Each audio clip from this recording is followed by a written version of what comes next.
Nakatapos na po tayo mga malengke, mga kabantay. Dahil bigas, kape at kupal. Para po ito sa ating panggamit sa kubo, mga kabantay. Ayan, at pagkatapos po natin mamalengke, syempre, ayan, ito na yung ating trabaho. Magpapakain tayo uli ng ating mga bangos para sila ay lumaki at mabusog. Ayan, kasi kung natin siya papakainin, hindi wala laki at hindi gaganda yung mga katawan nila, kaya kailangan ay talagang alagaan natin na maayos yung ating alagang bangos para bigyan tayo ng magandang biyaya. Ayan. At yun nga po pala sa ating dinaanan, yun po ay Barrio Calero.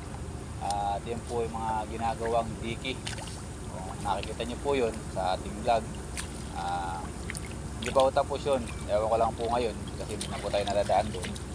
Pero yung ano po, yung bandang kabila ay tapos na, yung kabila po ay hindi pa. So yun po yung dinaan nga natin po dun sa Barrio Calero. Ayan. At papasalamat po ako sa lahat ng mga aking mga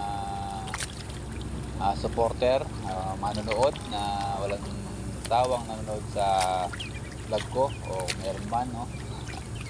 Ayan, maraming salamat sa lahat ng mga sumusuporta at sa aking team True Love. Ayan, maraming salamat. At Founder Lobby, ayan, thank you. Basta hanggang nandiyan ng Team True Love, Founder Lobby, yan, dito lang ako. Hindi ako aalis sa team.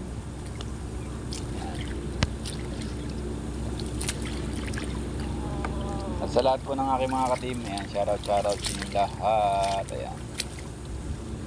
Ayan po, medyo magana po doon sa may kabilang sako na yun, magana po kumain sila. At nangintay na po talaga sila ng pagkain dahil tanghali na po. Anong oras na po yan? Siguro mga bandang alas 11 na po siguro yan. Yung pagpapakain ko na yan. Dahil pagdating ko sa pamimili, ayan, pakain naman. Yan po ang ating trabaho bilang isang bantay, hindi lang po sa pagpapakain.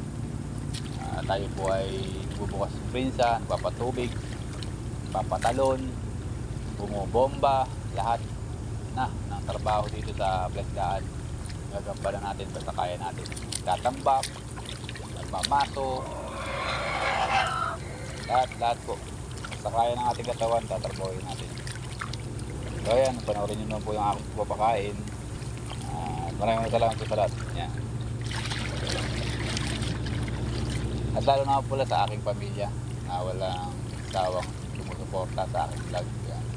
Sa aking Mrs. Kabantay, yan, thank you very much sa iyo. At sa aking mga anak, yan.